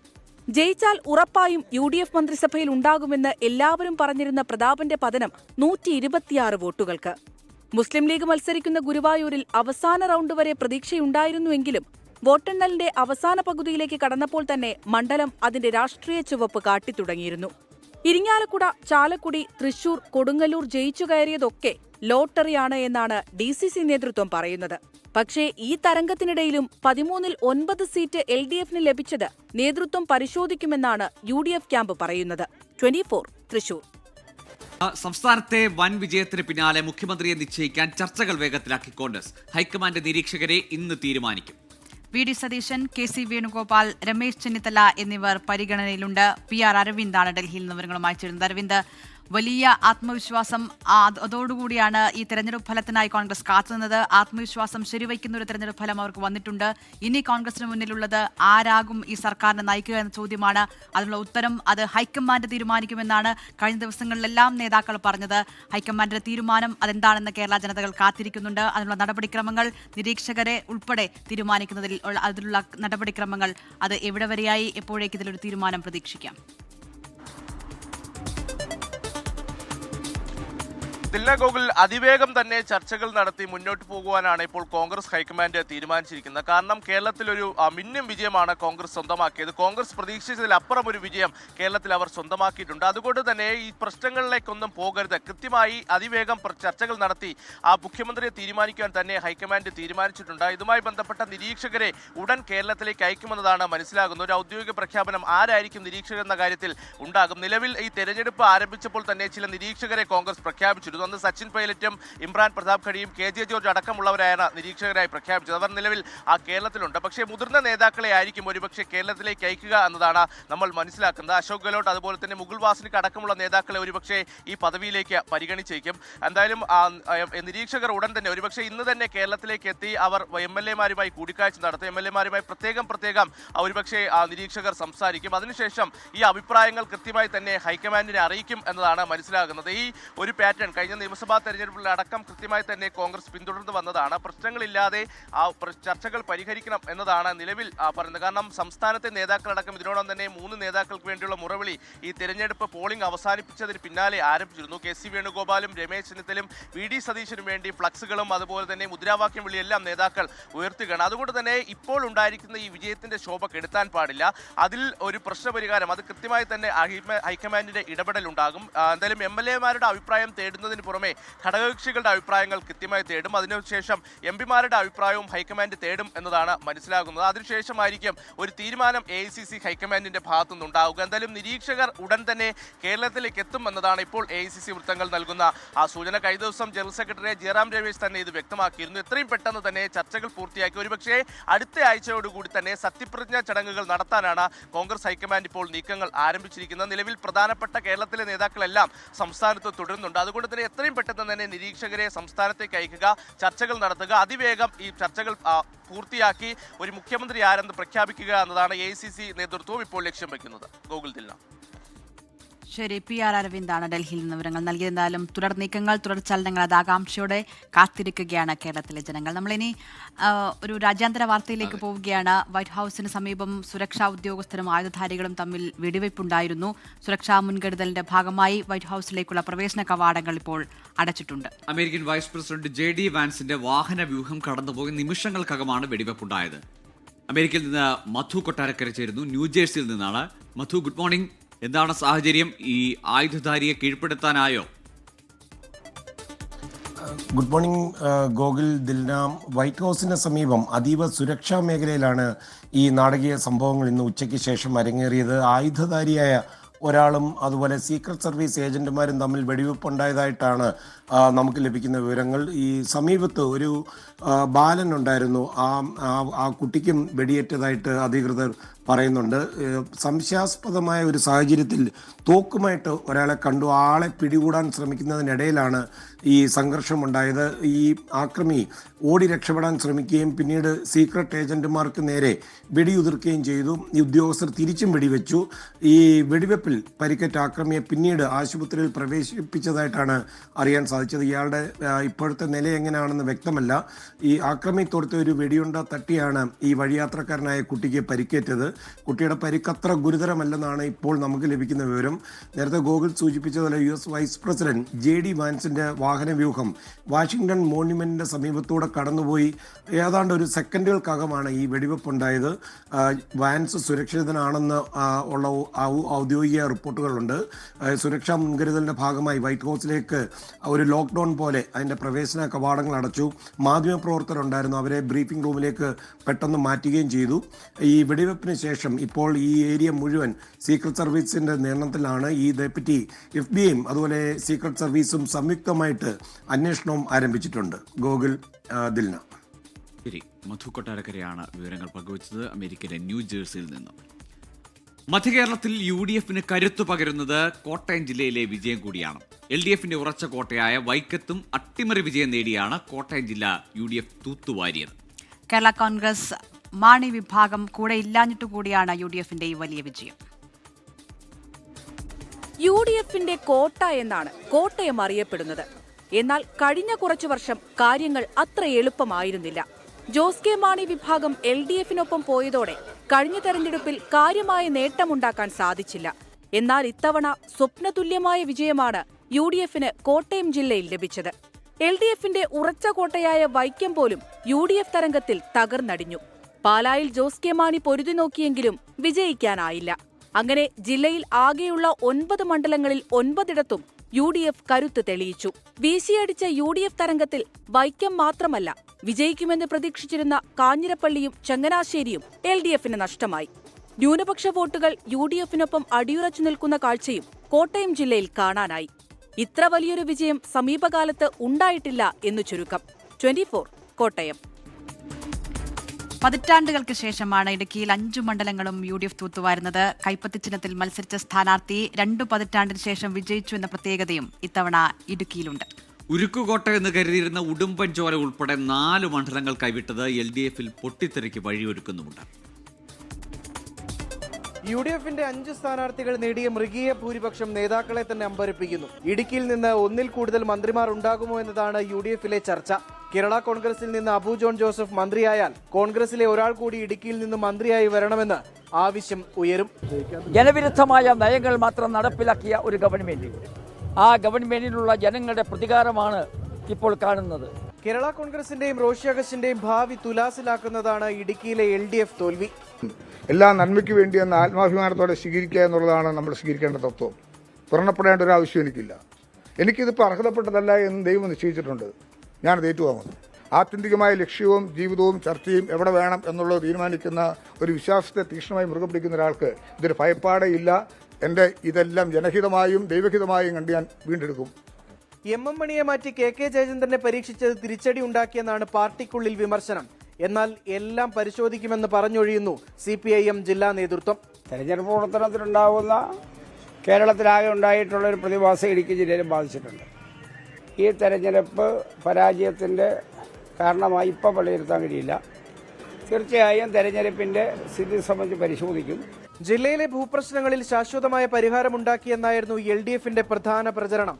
എന്നാൽ അത് ഇടുക്കിയിലെ ജനങ്ങൾ അംഗീകരിച്ചില്ല എന്നതിന്റെ തെളിവ് കൂടിയാണ് LDFന്റെ ദയനീയ തോൽവി. അതിനാൽ തന്നെ 5 സീറ്റും നേടിയ UDF ഈ വിഷയങ്ങളിൽ ഇനി എന്ത് നിലപാട് സ്വീകരിക്കുമെന്നതാണ് ജനങ്ങൾ ഉറ്റുനോക്കുന്നത്. 24 ഇടുക്കി. കോഴിക്കോട് ജില്ലയിലെ പരമ്പരാഗത മണ്ഡലങ്ങളിലെല്ലാം പരാജയപ്പെട്ടതിന്റെ ഞെട്ടൽ മാറാതെ CPIM. കോഴിക്കോട് നോർത്ത്, സൗത്ത് മണ്ഡലങ്ങളിൽ വോട്ടുയർന്നത് BJP കേന്ദ്രങ്ങളിൽ ആത്മവിശ്വാസം നൽകുന്നുണ്ട്. 2 പതിറ്റാണ്ടിന് ശേഷമുള്ള തിളക്കമുള്ള വിജയത്തിന്റെ ആഹ്ലാദത്തിലാണ് UDF ക്യാമ്പ്. CPIMന്റെ ഉരുക്കുകോട്ടയായ ബേപ്പൂരിൽ 2021 28,747 വോട്ടിന്റെ ഭൂരിപക്ഷത്തിൽ ജയിച്ച റിയാസിന് ഇത്തവണ ലഭിച്ചത് 7,487 വോട്ടിന്റെ ഭൂരിപക്ഷം മാത്രം. പാർട്ടി വോട്ടുകൾ പോലും മണ്ഡലത്തിൽ കൃത്യമായി പോൾ ചെയ്തില്ലെന്ന് വ്യക്തം. ന്യൂനപക്ഷ ഏകീകരണം നടന്നിട്ടുണ്ടെന്നാണ് CPIM വിലയിരുത്തൽ.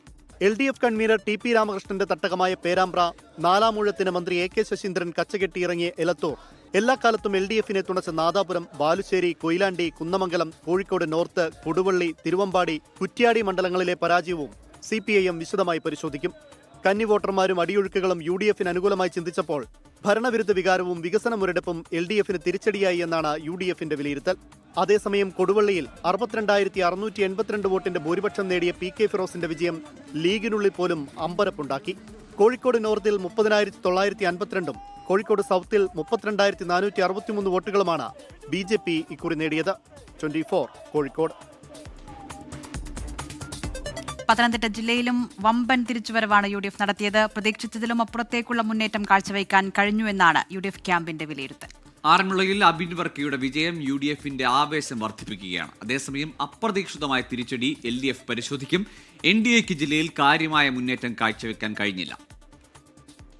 കഴിഞ്ഞ നിയമസഭാ തെരഞ്ഞെടുപ്പിൽ അമ്പയെ പരാജയപ്പെട്ട UDF തദ്ദേശ തെരഞ്ഞെടുപ്പിലും നിയമസഭയിലേക്കും ഐതിഹാസിക തിരിച്ചുവരവാണ് നടത്തിയത്. സ്ഥാനാർത്ഥി പ്രഖ്യാപനം വൈകിയെങ്കിലും അതൊന്നും തിരിച്ചടിയായില്ല. ആറന്മുളയിലും അടൂരിലും റാന്നിയിലും തിരുവല്ലയിലും UDFന്റേത് സമാനതകളില്ലാത്ത തിരിച്ചുവരവ്. കോന്നിയിൽ നേരിയ മാർജിനിൽ പരാജയം. അബിൻ വർക്കി ആറന്മുളയിൽ 70,000-ന് മുകളിൽ വോട്ട് നേടിയപ്പോൾ LDF സ്ഥാനാർത്ഥി വീണ ജോർജ് 50,000-ൽ ഒതുങ്ങി. BJPയുടെ കുമ്മനം രാജശേഖരന് 34,000 വോട്ട് മാത്രമാണ് നേടാൻ കഴിഞ്ഞത്. അടൂരിൽ CV ശാന്തകുമാറിന് 10,000-ന് മുകളിൽ ഭൂരിപക്ഷം ലഭിച്ചു. തിരുവല്ല LDFിൽ നിന്ന് തിരിച്ചുപിടിച്ച വർഗീസ് മാമന് കിട്ടിയത് 10,000-ന് മുകളിൽ ഭൂരിപക്ഷം. റാന്നി 30 വർഷത്തിനിപ്പുറം 4,000 വോട്ടിന്റെ ഭൂരിപക്ഷത്തോടെ UDF തിരിച്ചുപിടിച്ചു. LDF ഒട്ടും പ്രതീക്ഷിക്കാത്ത ജനവിധിയായിരുന്നു ജില്ലയിലുണ്ടായത്. കഴിഞ്ഞ തവണ നേടിയ 5 സീറ്റുകളിൽ ഇക്കുറി നിലനിർത്തിയത് കോന്നി മാത്രം. 25,000-ലധികം ഭൂരിപക്ഷം പ്രതീക്ഷിച്ച കോന്നിയിൽ ലഭിച്ചത് 1,800 വോട്ടിന്റെ ഭൂരിപക്ഷം. കനത്ത തോൽവി ഇഴകേറി പരിശോധിക്കാനാണ് CPIM ജില്ലാ നേതൃത്വത്തിന്റെ തീരുമാനം. A ക്ലാസ് മണ്ഡലങ്ങളെന്ന് NDA വിലയിരുത്തിയ കോന്നിയിലും ആറന്മുളയിലും BJP ക്ലച്ച് പിടിച്ചില്ല. ജില്ലയിലെ 5 മണ്ഡലങ്ങളിൽ തിരുവല്ലയിൽ മാത്രം BJPക്ക് നേട്ടമുണ്ടാക്കാനായി. അനൂപ് ആന്റണി 40,000-ൽ പരം വോട്ട് പിടിച്ച് രണ്ടാമതെത്തിയത് NDA നേട്ടമായി കാണുന്നു. 24 പത്തനംതിട്ട. UDF കൊടുങ്കാറ്റിൽ ആലപ്പുഴയിൽ LDF 8-ൽ നിന്ന് 3-ലേക്ക് ചുരുങ്ങുകയാണ് ചെയ്തത്. അമ്പലപ്പുഴയിൽ നേരിടേണ്ടി വന്നത് പാർട്ടി സ്വപ്നത്തിൽ പോലും വിചാരിക്കാത്ത തോൽവിയാണ്. സംഭവിച്ചതെന്തെന്ന് പഠിച്ച് പ്രതികരിക്കാമെന്നാണ് പാർട്ടി നേതൃത്വത്തിന്റെ മറുപടി.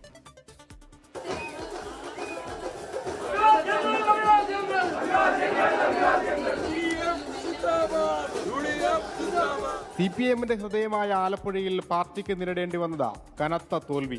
ഏത് കൊടുങ്കാറ്റിലും പതറാതെ നിന്ന ഇടതു കോട്ടകൾ ഇക്കുറി നിലം പതിച്ചു. കായംകുളവും ആലപ്പുഴയും അരൂരും കുട്ടനാടും LDF-ന്റെ തോൽവിയുടെ ആക്കം കൂട്ടി. നാണിച്ച് തലതാഴ്ത്തേണ്ടി വന്നത് അമ്പലപ്പുഴയിലെ തോൽവിയിൽ. ജി സുധാകരനെ തോൽപ്പിക്കാൻ സർവ്വസംഘടനാ സംവിധാനവും അമ്പലപ്പുഴയിൽ കേന്ദ്രീകരിച്ച സമാനതകളില്ലാത്ത തെരഞ്ഞെടുപ്പായിരുന്നു കഴിഞ്ഞത്. പാർട്ടി കണക്കുകൂട്ടലുകളെല്ലാം വെള്ളത്തിൽ വരച്ച വരയായി. ജി സുധാകരൻ പോലും പ്രതീക്ഷിക്കാത്ത ഭൂരിപക്ഷം നൽകി ജനം ജയിപ്പിച്ചു. ഇവിടുത്തെ ഇടതുപക്ഷ സ്ഥാനാർത്ഥി എന്തൊക്കെ പ്രസ്താവന ഇറക്കിയത് നിങ്ങൾ മാധ്യമങ്ങളിൽ ചിലർ കൊടുത്തു, ചിലർ ടെലിവിഷനിൽ കൊടുത്തു, ചിലർ സന്തോഷിച്ചു, എന്തൊക്കെയാണ് വിളിച്ച് പറയുന്നത്. ഇനിയും ഞാൻ കണ്ണശ എഴുതുമെന്നാണ് പറയുന്നത്. 13 വർഷക്കാലം കമ്മ്യൂണിസ്റ്റ് പാർട്ടി പ്രവർത്തിച്ച എന്നെപ്പറ്റി ഇതുവരെ പാർട്ടിയിൽ ആർക്കുമില്ലാത്ത ഒരു കണ്ണശ എഴുത്ത്. നാട്ടുകാർ മാപ്പ് കൊടുക്കുമോ? ഇവിടെ രാഷ്ട്രീയ ഭാവി അതോടുകൂടി അവസാനിക്കും.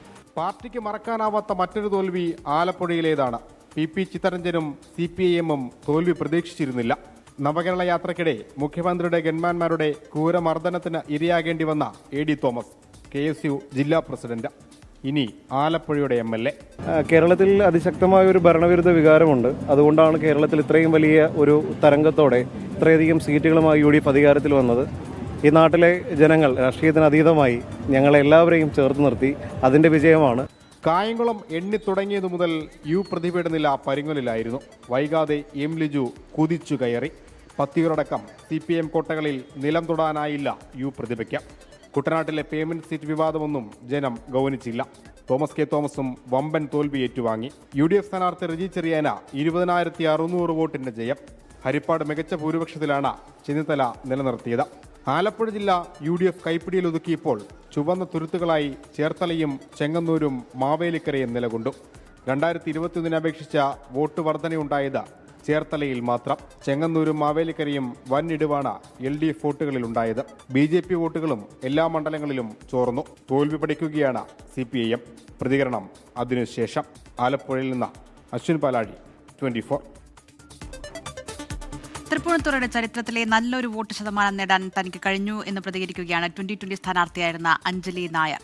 രാഷ്ട്രീയ പശ്ചാത്തലത്തിൽ നിന്ന് വന്ന ആളല്ലാതിരുന്നിട്ടും ഇത്രയും വോട്ട് ശതമാനം ഉയർത്താൻ കഴിഞ്ഞുവെന്ന് അവർ 24-നോട് പറഞ്ഞു. 2020 BJP-യും ഒരു കുടുംബം പോലെയാണെന്നും രാഷ്ട്രീയ പ്രവർത്തനവുമായി മുന്നോട്ടു പോകുമെന്നുമാണ് അഞ്ജലി നായരുടെ പ്രതികരണം. വോട്ടുകൾ നോക്കുമ്പോൾ 30,000-ത്തിനുള്ള വോട്ടുകൾ ഈ പറയുന്ന പോലെ ഇവിടുത്തെ ചരിത്രത്തിൽ നല്ലൊരു വോട്ട് ശതമാനമാണ്. അപ്പൊ അതിൽ സന്തോഷമുണ്ട്. ഞാൻ മുന്നേ പറഞ്ഞ പോലെ രാഷ്ട്രീയത്തിന്റെ ഒരു പശ്ചാത്തലത്തിൽ നിന്ന് വന്ന ഒരാളല്ല എന്നുള്ളത് കൊണ്ട് തന്നെ ആ ഒരു 30,000 വോട്ട് വളരെ ഭാഗ്യമായിട്ട് ഞാൻ കണക്കാക്കുന്നു. ഇനിയും നമ്മൾ കൂടുതൽ വർക്ക് ചെയ്യണമെന്നുള്ള മനസ്സിലാക്കുന്ന ഏരിയകൾ കണ്ടെത്തുക എന്നുള്ളതാണ് ഇനി. കണ്ണൂർ കീഴത്തൂരിൽ കോൺഗ്രസ് ഓഫീസിനു നേരെ ആക്രമണം എന്നൊരു വാർത്ത വരുന്നു. വേങ്ങാട് പഞ്ചായത്തിലെ കീഴത്തൂരിൽ രാജീവ് ഭവൻ അടിച്ചു തകർക്കുകയായിരുന്നു. ഇന്ന് പുലർച്ചെയാണ് ആക്രമണം നടന്നത്. ആക്രമണത്തിന് പിന്നിൽ CPIM പ്രവർത്തകരെന്ന് കോൺഗ്രസ് ആരോപിച്ചു. അജീഷ് ജയകുമാർ ചേരുന്നുണ്ട് കണ്ണൂരിൽ നിന്ന്. അജീഷ്, നേരത്തെ ഈ ആഹ്ലാദ പ്രകടനത്തിന്റെ സമയത്തോ മറ്റോ എന്തെങ്കിലും പ്രശ്നങ്ങളുണ്ടായിരുന്ന ഇടമാണോ അത്? കണ്ണൂരിലാണ് ഇപ്പോൾ കോൺഗ്രസ് ഓഫീസ്, കീഴത്തൂരിലെ കോൺഗ്രസ് ഓഫീസിന് നേരെ ആക്രമണം ഉണ്ടായിരിക്കുന്നത്. വേങ്ങാട് പഞ്ചായത്തിലാണ് ഈ കീഴത്തൂരിലെ രാജീവ് ഭവൻ അടിച്ചു തകർത്തു. ഇന്ന് പുലർച്ചെയാണ് ആക്രമണം നടന്നത്. ആക്രമണത്തിന് പിന്നിൽ CPIM പ്രവർത്തകരെന്നാണ് കോൺഗ്രസിന്റെ ആരോപണമുള്ളത്. ഇന്നലെ തിരഞ്ഞെടുപ്പ് ഫലം വന്നതിന് ശേഷം പയ്യന്നൂർ മണ്ഡലത്തിന് കീഴിലുള്ള ചില സ്ഥലങ്ങളിൽ ചില സംഘർഷമുണ്ടായിരുന്നു. ഇപ്പോഴിതാ കീഴത്തൂർ വേങ്ങാട് പഞ്ചായത്ത് ഭാഗത്തിന്റെ കീഴിലുള്ള ഭാഗങ്ങളിൽ ചില അക്രമ സംഭവങ്ങൾ റിപ്പോർട്ട് ചെയ്യുകയാണ്.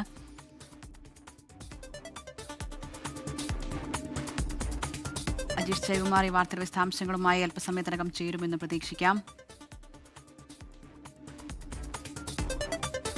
അടുത്ത റിപ്പോർട്ടിലേക്ക് പോവുകയാണ്. UDF കുതിപ്പിൽ കടപുഴകിയത് 13 മന്ത്രിമാർ. വ്യവസായ മന്ത്രി P രാജീവും എക്സൈസ് മന്ത്രി MB രാജേഷുമാണ് തോറ്റ പ്രമുഖ മന്ത്രിമാർ.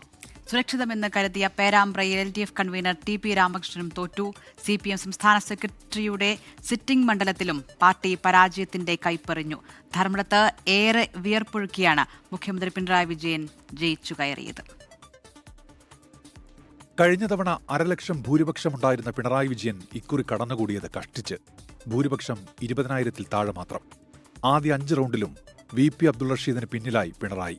മന്ത്രിമാരിൽ 13 പേർ പരാജയപ്പെട്ടത് LDF-നും വലിയ നാണക്കേടായി. 11 CPIM മന്ത്രിമാരിൽ P Rajeev, MB Rajesh, Veena George, doctor R Bindu, V Sivankutty, OR Kelu, VN Vasavan എന്നീ 7 പേർ തോൽവിയറിഞ്ഞു.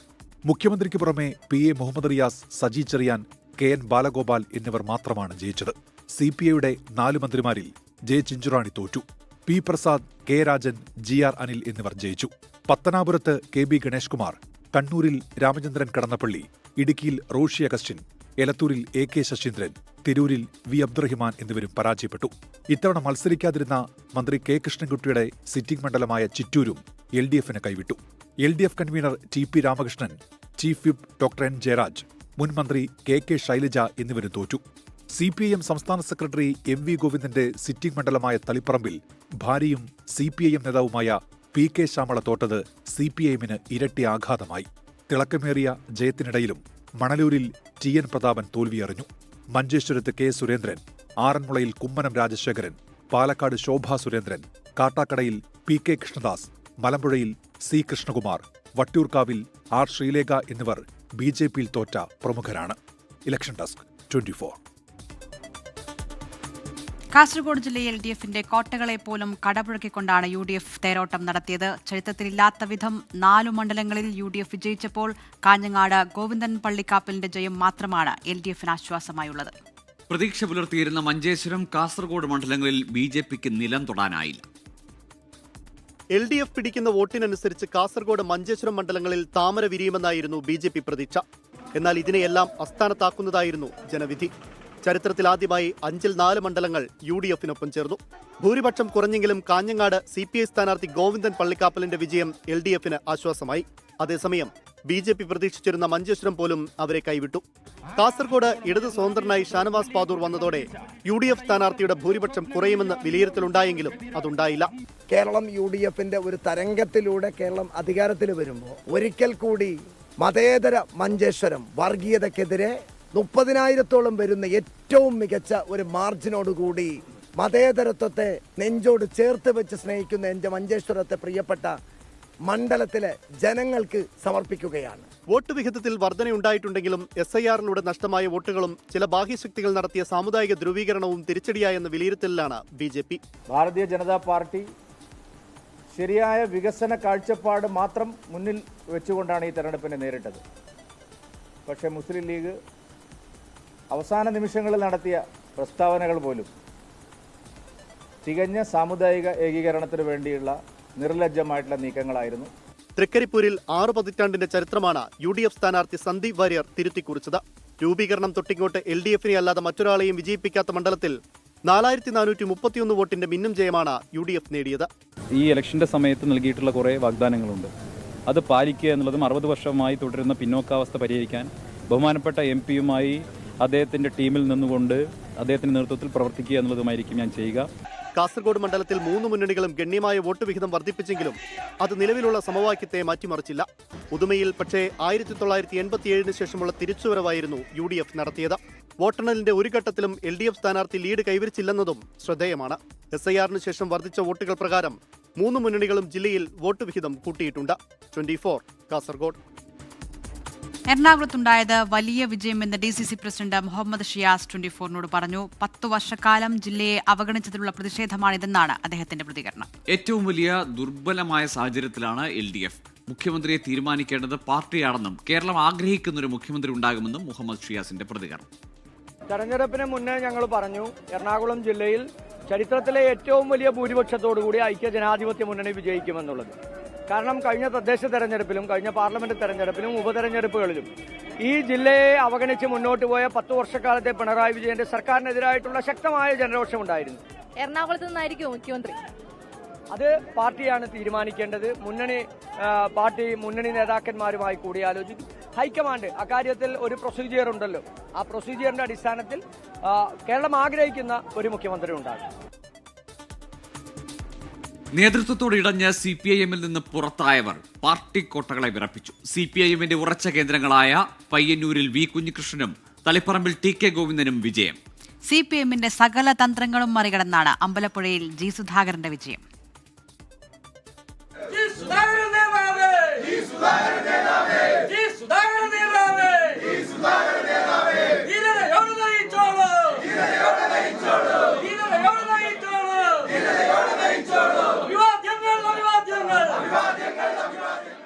അമ്പലപ്പുഴയിൽ ജി സുധാകരന്റെ തോൽവി ഉറപ്പാക്കണമെന്ന് CPIM നേതൃത്വം നിർദ്ദേശം നൽകിയിരുന്നു.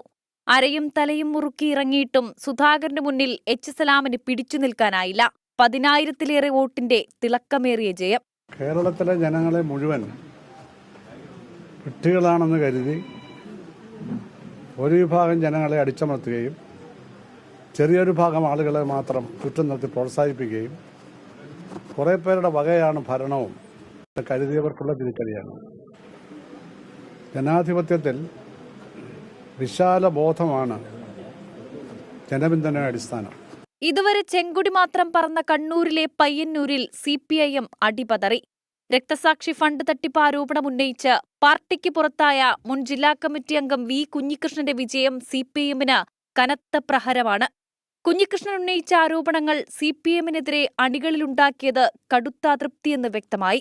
ജയിക്കുന്നുള്ള ഒരു പ്രതീക്ഷയോടെയും മത്സരിച്ചതല്ല, ജയിക്കാൻ മത്സരിച്ചതുമല്ല. ഒരു പ്രതിഷേധത്തിന്റെ ഭാഗമായി, ഒരു സമരത്തിന്റെ ഭാഗമായി മത്സരിച്ചതാണ്. റിസൾട്ട് വന്നപ്പോൾ പ്രതീക്ഷിച്ചതിനേക്കാൾ വലിയ വിജയമാണ് ജനങ്ങൾ സമ്മാനിച്ചത്. അതിന് പയ്യന്നൂർ മണ്ഡലത്തിലെ മുഴുവൻ ജനങ്ങളോടുമുള്ള നന്ദി രേഖപ്പെടുത്തുകയാണ്. CPIM സംസ്ഥാന സെക്രട്ടറി MV ഗോവിന്ദന്റെ ഭാര്യ PK ശ്യാമളയെ സ്ഥാനാർത്ഥിയാക്കിയതിൽ പ്രതിഷേധിച്ചാണ് മുൻ ജില്ലാ കമ്മിറ്റി അംഗം TK ഗോവിന്ദൻ തളിപ്പറമ്പിൽ സ്ഥാനാർത്ഥിയായത്. പാർട്ടി സംവിധാനങ്ങൾ ഒന്നിച്ചിറങ്ങിയിട്ടും CPIM സംസ്ഥാന സെക്രട്ടറി MV ഗോവിന്ദന്റെ സിറ്റിംഗ് മണ്ഡലം സംരക്ഷിക്കാനായില്ല. ഒരു ചരിത്ര വിജയമാണ്. ഒരു സംഘടനയിൽ ഉണ്ടാവേണ്ടുന്ന ജനാധിപത്യവും സംരക്ഷിക്കുന്നതിന് വേണ്ടിയിട്ടാണ് ഞാൻ ഈ പോരാട്ടം നടത്തിയിട്ടുള്ളത്. ഞാൻ സ്വതന്ത്ര സ്ഥാനാർത്ഥിയായി മത്സരിച്ച് ജയിച്ചൊരു MLA ആണ്. അതിന് സർവ്വ പിന്തുണയും നൽകിയ UDF ആണ്. അതുകൊണ്ട് തന്നെ UDFന്റെ ഭാഗമായിട്ടുള്ള ഒരു MLA ആയിട്ടില്ല. Aisha Potti, PV Anwar, A. Suresh, PK Sasi തുടങ്ങിയവർ വിജയിച്ചില്ലെങ്കിലും എതിരാളികളായ CPIM സ്ഥാനാർത്ഥികളുടെ ഭൂരിപക്ഷം കുറച്ചു.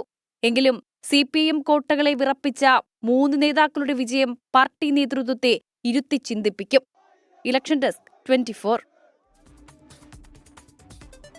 എന്തായാലും ഇനിയുള്ള മണിക്കൂറുകൾ ചർച്ചയുടേതാണ്. എന്തുകൊണ്ട് തോറ്റു എന്ന് LDFും CPIM ചർച്ച ചെയ്യുമ്പോൾ ആരായിരിക്കും മുഖ്യമന്ത്രി, ആരായിരിക്കും ഈ സർക്കാരിനെ നയിക്കുക എന്ന ചർച്ചകളിലേക്കാണ് UDF കോൺഗ്രസ് നീങ്ങുന്നത്. അതുൾപ്പെടെയുള്ള വാർത്തകൾ വരും മണിക്കൂറിൽ പ്രേക്ഷകർക്കായി എത്തുന്നുണ്ട്. ന്യൂസ് ബ്രേക്സിന്റെ സമയം പൂർണ്ണമാവുകയാണ്.